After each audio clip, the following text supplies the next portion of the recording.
There's another great story. I don't think it's true, actually, but it's often repeated and everybody likes it.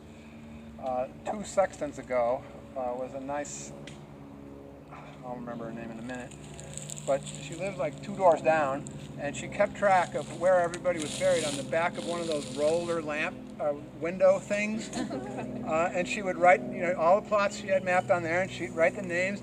And she finally got old and died, and they cleaned out the thing and threw away the. But subsequently, a pretty good map emerged of what the place looked like in 1928, and so I've actually got that as well. If anybody wants to see that, but it was mainly family plots at that point. So you have like one name over a big area. Watch this one here.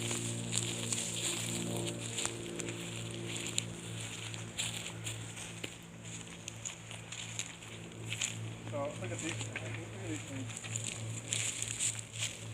I want to point out something here that I am just compulsively fascinated with, and that is the signature of the stonemason. Oh, look at that. So I got a handout on this because I'm so anal about it.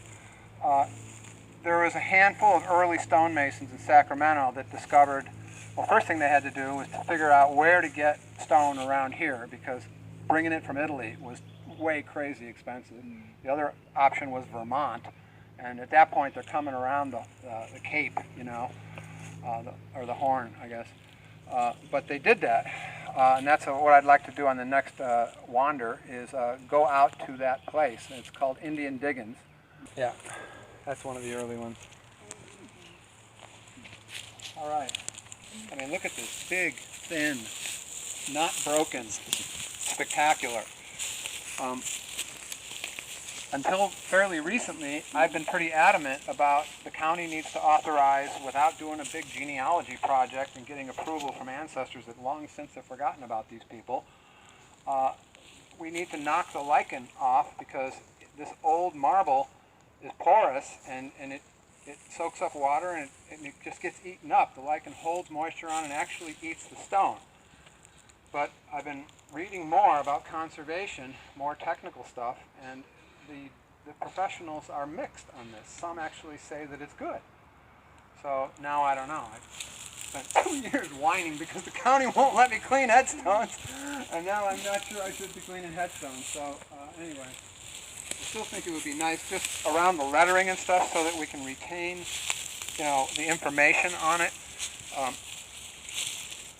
Last thing I'll say is a big reason that this place is in such good shape is because the guy that was the sexton is right there, and if he saw headlights come in here at night, he would get out of bed and come over here and check you out. Basically, this era is completely influenced by Queen Victoria. That one person had more influence worldwide than anybody in history, I think. She totally influenced the way we did a lot of things, and the early pioneers here were they seem to have been very concerned about appearance and appropriateness. And so proper mourning was like when a family member dies, it was a very prescribed amount of months that you had to dress in black. And then sometimes it was gray for some months after that. And then finally you were allowed to dress whatever you want. So there's a whole bunch of stuff and a whole bunch of symbols that are deep in meaning. Now by the time all that got to the West Coast, they had basically picked a few of them they liked and used them all the time. So it's not as much of a personal statement anymore, but this is a weeping willow, which is kind of a universal symbol of grief. But you'll see other common symbols out here. And one of the most common ones is the lamb. Now, a couple of years ago, George told us how most of the lambs were the first ones to get desecrated and stolen, because they look good on the mantle or something. But there's still some here, and there's one, and there's still some on the markers out here too, which is cool. Here. There we go. Here's opal.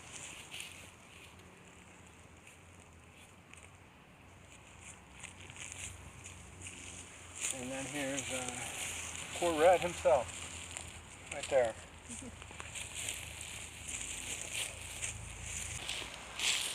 Around the turn of the century, we got into iron cladding things. We have a great example in Placerville at the news company down there by the bell tower.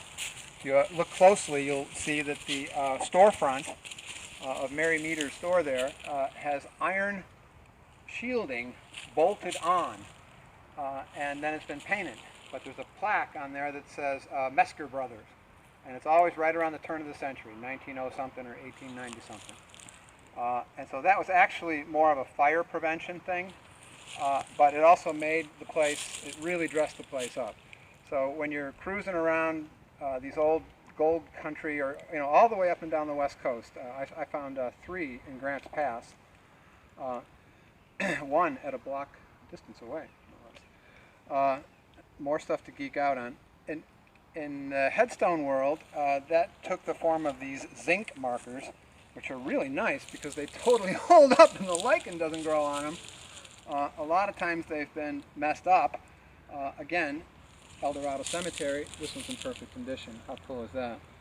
We've got 3 or 4 out at Union Cemetery, and then one really trashed one at Placerville Old City Cemetery on the hill above the shoe repair place.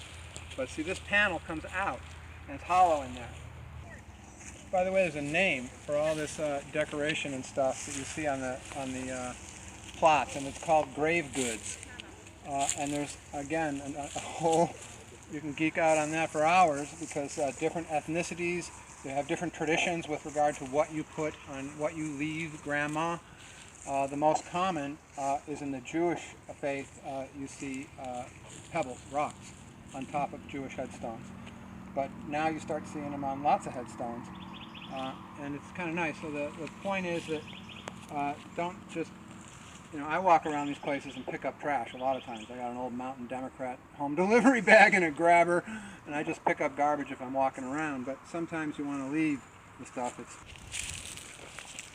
military markers, another bunch of stuff you can get into. And they have this shield here, it's Civil War. And this is our local boys that wanted to go fight the rebels, although I think the majority of our local boys were rebels. They sided with the Confederate quite often here.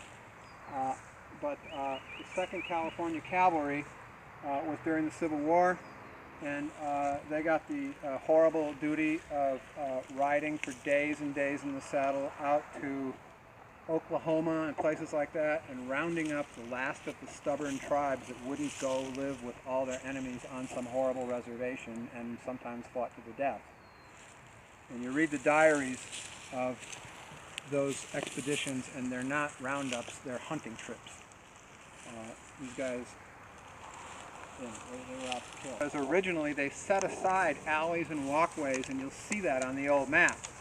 But subsequently, the old cemeteries always had always still do have a cash flow problem, and so to keep a little bit of money trickling in to do the maintenance, they had to have something to sell. So they chopped up all the alleys and walkways and turned them into plots. That's why 2 years ago, when the county had just taken this place, there was no plots for sale, and now, even though there's been a ground penetrating radar done. Now that doesn't mean there's no burials, because there's something called pre-needs, and that means you've already bought a plot. But now that the county's got it and sees it, they've designated open areas. And it doesn't mean the area is open, by the way. It just means the ground penetrating radar didn't find anything in the area. And that's why it would be really nice to have a backup way to know where people were buried, like a couple of rods and a 3rd generation dowser maybe. So The dog. or the DNA sniffing dogs. Ground penetrating radar is very expensive, and it's fallible. If cattle have been run in the area, the ground penetrating radar doesn't sense the body, it senses density of soil. And so if cattle have been run in the area, it's compressed enough that ground penetrating radar becomes very unreliable. Also, some logs and roots and rocks and things just happen to look like compressed soil down there. Hey, there's Julianne. So it's not infallible, but it's better than nothing. They violated about umpteen rules doing this, but yet it's still here. And it's awesome. Look, another netting. I tell you, everywhere you go, there's a netting. I'm just blasting through. A lot of these people were very prominent in the early days of El Dorado, and I'm pretty sure I brought the book. There's a good book on the history of El Dorado, and this is it right here. This is available at the History Museum on Placerville Drive. El Dorado and Diamond Springs. So it's very readable, and the guy's done a good job. He also did one on Coloma. His name is Alan Patera. And there's a video on the history of El Dorado. What's that?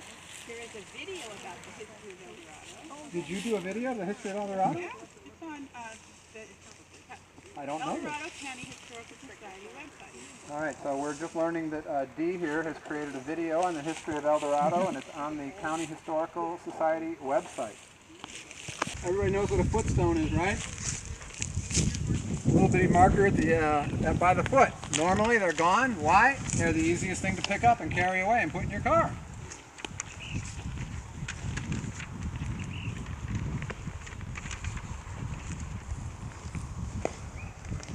You had to know that there was some family vanity going on when they put in these kind of things here in a rural cemetery like this. I don't know anything about this guy, but obviously when he died, the family thought a lot of him. He was a truck driver, and according to the top here, a practical jocker, a friend, a logger, a hunter, a trucker, a father, and a husband. So, cool. And then there's our woodsmen of the world. You'll see these scattered around the county. They're always like a chunk of a log or something. And so you'll see a lot of symbology and lodge denotations and stuff on that. So all these families, they all came from Switzerland, the original ones, and they were all cattle and dairy men, and they knew how to do transhumance, which is the practice of moving your cattle, or whatever it turns out, up to the mountains in the summer because it never rains here all summer and you can't feed them. So, I mean, you can feed them, but it costs too much. So these guys knew how to do that and did it. The Forneys, the Shins, the Dunlops, and these are all, I mean, they all had ancestors that were very central to the history of the county. Agnes Shin is probably the most prominent Shin that I know. She was one of the earliest teachers here, if not the, I think she claimed to be the earliest teacher at Salmon Falls, actually. Dunlop is probably best known for Harry Dunlop, who, with EID, you know, at one point in the early going, a third of this town was Chinese. We're going to get to Logtown, and you know, a lot of mining in Logtown was done by Chinese on, you know, tailings piles that are overworked. It's remarkable in its in the way that it typifies so much of what happened here in the early going. You know, right off the bat, within months of Marshall's discovery, they're just spread out and they're scouring all the canyons. Logtown itself should be about that way a mile. They find, sure enough, in this creek, Logtown Creek, which is also, I believe, Slate Creek, they find gold, and all these people pile in, and this tells you all the hundreds of people that were there all of a sudden. And then some of them, it starts getting played out, and they figure out that this gold's got to be coming from someplace. And so they see the quartz, and they see the gold in the quartz, and hard rock mining starts within a year. So this becomes, this is right on the mother lode. And now bear in mind that the counties north and south of here went like 5,000 and 6,000 feet down. Somebody, if I'm wrong, somebody yell at me, please. And they got a couple hundred feet here, on and off over the years. But the Pocahontas mine specifically did very well, at least for 1 year. But it was a big deal, you know, just lots and lots of tunnels, shafts, stamp mills, aristras. I even got a picture of an aristra on the back of this, if it's legible, on your handout. and it's all described in this amazing history that's on the internet called Logtown, the Legacy of Ordinary Places. I burned half a tree to give it to Al if he shows up, just so he'll have it by way of saying thank you. But the history, and I tried to mention a few of the families. It really spans El Dorado because this is sort of like a outcropping of El Dorado, but at one point at its peak, there's I think I quoted the Mountain Democrat, and they're conjecturing about whether it was going to overtake El Dorado because there was so much going on here. A lot of Chinese here as well over the years, and what I don't know, because I don't know the terrain around here, Logtown is a ridge, and I think it crosses, anybody help? Like this, somewhere over there, but I'm not sure. But anyway, they were working the ridge, and then over time, of course, it gradually transitioned to agriculture. Some well-known family ranch, El Dorado County family ranch names, like Nielsen and Stedford were a big part of that, and we could have seen some of them buried over there in El Dorado. This is kind of an aberration. It's hard to really know what this is. Some people, Sue Silver, doubt that this is even real. Because it's, I mean, they all died in the same year. It's, you know, there's just not any, there's no way to validate any of this. Ground penetrating radar? I guess. Did you guys do ground penetrating radar? Oh, the county didn't hear, no. No, the county wouldn't. No, Yeah. I don't believe so. The big research thing was done when Caltrans straightened the road, and so they did a cultural resources assessment. But still, there's no, the census, you know, the 1850 census, Logtown was a separate place. After that, it was just lumped in with El Dorado. So it's really hard to know what exactly was going on. Now the researcher, amazingly, went down to the individual names on the handwritten census and sussed out how far the census taker could have gotten on certain days. So she oriented to one person she knew was in Logtown and started extrapolating on either side of that. And this is what we got. So we don't know anything about these guys, but the markers are cool. But you have names. They do have names. Miners lived in bunches, and you don't even know if that was a tent or if there was an actual roof. And then mixed in with that were businesses and families. The main businesses, of course, were liquor oriented. So they researched all the licenses, and there was like 3 times as many liquor licenses as retail grocery licenses, which sort of makes sense. So if the town was a mile away, and this, Yeah, why is wouldn't there this be here? a cemetery closer to the town? You'd think. Depends on how long the town existed, you know, as a town. This could have been somebody's backyard that they started sticking people in, and there was no place else, so they stuck a few more. I mean, that's the way a lot of early cemeteries started. Interestingly, gold completely plays out here, and then it comes back in the Depression. And this was the kind of place where there was a lot of streams that you could get to. There wasn't much else going on. Nobody cared if you came here with your family and camped by the side of the stream and panned. And so the agriculture department actually put out pamphlets on how to do it. And so they called it automobile mining. You'd drive here in your car. And there was a lot of it here. And on a bad day, you'd get like $1 worth of gold, and on a good day, you'd get like $3 worth of gold.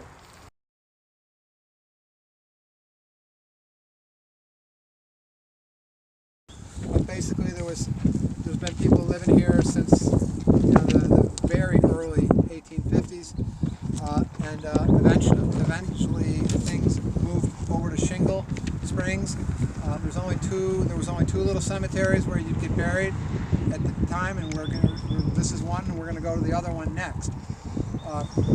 It's highly likely that both were significantly larger than they are now. So we'll leave it at that.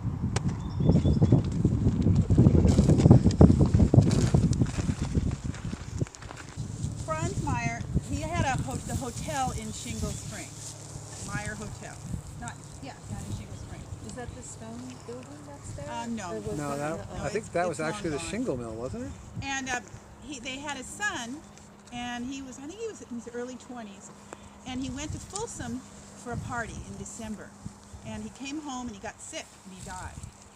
And he's buried here. And the father and mother were at the funeral, and the father dropped dead right on the son's grave. Broken heart syndrome. Yeah. Interestingly, the Wild headstone spent several years underground. There's a practice that I only recently discovered, and they did it here, where if you can't save a headstone and you're worried about it disappearing, you bury it. You probably know that, don't you? I just learned it like last week. And then I read about it having been done here. And then they came back and put it together when they could. There was a lot of vandalism here. The original fence was nice wrought iron. It was stolen. And then there was target practice done on the headstones from the road. Sad, huh? Nicest folks you'd ever want to meet, and they absolutely adore having this cemetery. The economic driver for a long time around here was simply transportation to places that were more prosperous, specifically the Comstock. And so this is the wagon road, teamsters. The horses are hauling pipes the size of that house to Virginia City, and they can't get that far in a day. It takes 3 days to get to Placerville. Dee, help me out, fill it. Yeah. There was a shingle mill here early on, like 49. Shingle Springs. Was it the stone house? Would I know? Oh, it? no. Okay. No. It was, when we get down there, I'll show you where it was. And so that started people being in Shingle Springs, but here is where they started the first town, actually. And they couldn't even buy anything in Shingle Springs till about 56. The stores and everything was right here, much like that. Yeah, Shingle Springs became a town. It got laid out as a town, and Buckeye Flat never did. And the Davidson Toll Road was from Shingle Springs to about, well, at least to where I showed you Mountain House was. The wagons were it was just tailed one right after the other. And they say that going over the mountain, if you got out of line, you have to wait till night to get back in. It was just constant during the Comstock. From 59, 60 to... Yeah, before the railroad. I got a summary of the railroad history that really plays to all this, because the minute that railroad opens on the other side, things dry up completely here, and we go into a deep recession. The city and the county had both sold bonds to get the railroad to Placerville. It got only as far as Shingle Springs. Right. They had bond debt. The county refinances it. The EID is still doing that. The city actually ceased to exist for 29 years.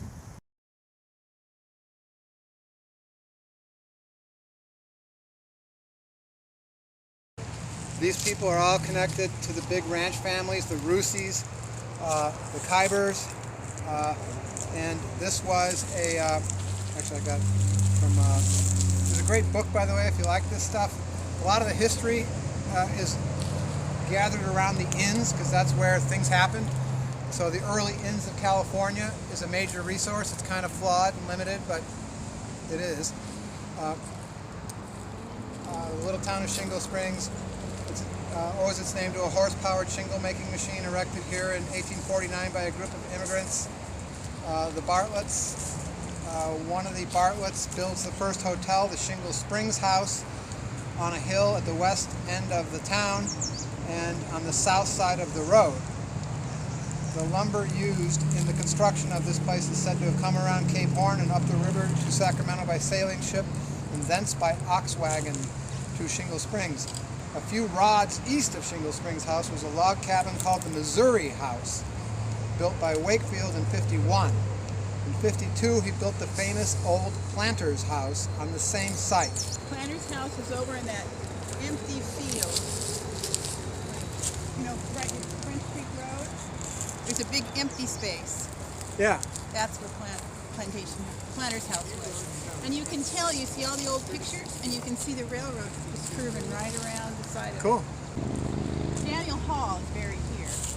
And his wife, this is interesting, his wife married Gray. And then he was like in his 50s when he married her. And then she remarried somebody who was like 12 years younger than her, and he lived into the 20th century. And he set out the whole town. Yeah, Shingle Springs is it was a designation that places like this could get, a town site. And so this is a town site, and it actually allowed a better land.